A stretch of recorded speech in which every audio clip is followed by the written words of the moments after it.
തിരുവനന്തപുരം നഗരസഭയുടെ നിർണായക കൗൺസിൽ യോഗം ഇന്ന് ചേരും.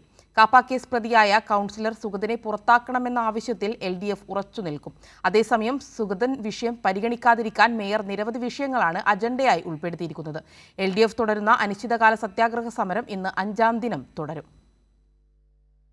വാഴോട്ടുകോണം കൗൺസിലറായ കാപ്പ കേസ് പ്രതി സുഗതനെ കൗൺസിലിൽ നിന്നും പുറത്താക്കുക, സുഗതനെ പിന്തുണയ്ക്കുന്ന മേയർ രാജിവയ്ക്കുക, ഈ ആവശ്യമുന്നയിച്ച് നഗരസഭയ്ക്ക് അകത്തും പുറത്തും പ്രതിഷേധം ശക്തിപ്പെടുത്തി മുന്നോട്ടു പോകാനാണ് LDF തീരുമാനം.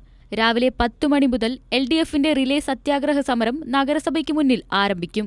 അതേസമയം ഉച്ചയ്ക്ക് 2:30-ക്കാണ് നിർണായക കൗൺസിൽ യോഗം ചേരുക. കൗൺസിൽ യോഗത്തിൽ തുടക്കത്തിൽ തന്നെ സുഗതനെ പുറത്താക്കണമെന്നുള്ള ആവശ്യമുന്നയിക്കാനാണ് LDF തീരുമാനം. മേയർക്കെതിരെയുള്ള പ്രതിഷേധവും കൗൺസിലിൽ ഉയരും. സുഗതൻ ഏപ്രിൽ മാസം ചേർന്ന കൗൺസിൽ യോഗത്തിൽ പങ്കെടുത്തുവെന്ന് വരുത്തി തീർക്കാൻ വ്യാജരേഖ ഉണ്ടാക്കാനുള്ള നീക്കവും മേയർ നടത്തുന്നുണ്ടെന്ന് LDF ആരോപിച്ചു. അതേസമയം സുഗതൻ വിഷയം കൗൺസിൽ യോഗത്തിൽ ചർച്ചയ്ക്കെടുക്കാതിരിക്കാനുള്ള നീക്കങ്ങളാണ് BJP നടത്തുന്നത്. നിരവധി വിഷയങ്ങളാണ് അജണ്ടയായി ഉൾപ്പെടുത്തിയിരിക്കുന്നത്. എന്നാൽ അജണ്ടയിലേക്ക് കടക്കുന്നതിനു മുൻപ് തന്നെ സുഗതൻ വിഷയത്തിൽ കൗൺസിൽ യോഗം പ്രക്ഷുബ്ധമാകാനാണ് സാധ്യത. UDF അവിശ്വാസ പ്രമേയവും കൊണ്ടുവരുന്നുണ്ട്. 20 പേർ മാത്രം ഒപ്പിട്ട അവിശ്വാസ പ്രമേയത്തിന് നിയമസാധ്യതയില്ല എന്നതാണ് ഉയരുന്ന വിമർശനം. ഏതായാലും ഇന്നത്തെ കൗൺസിൽ യോഗം BJPക്ക് ഏറെ നിർണായകമാണ്. കൈരളി ന്യൂസ്, തിരുവനന്തപുരം.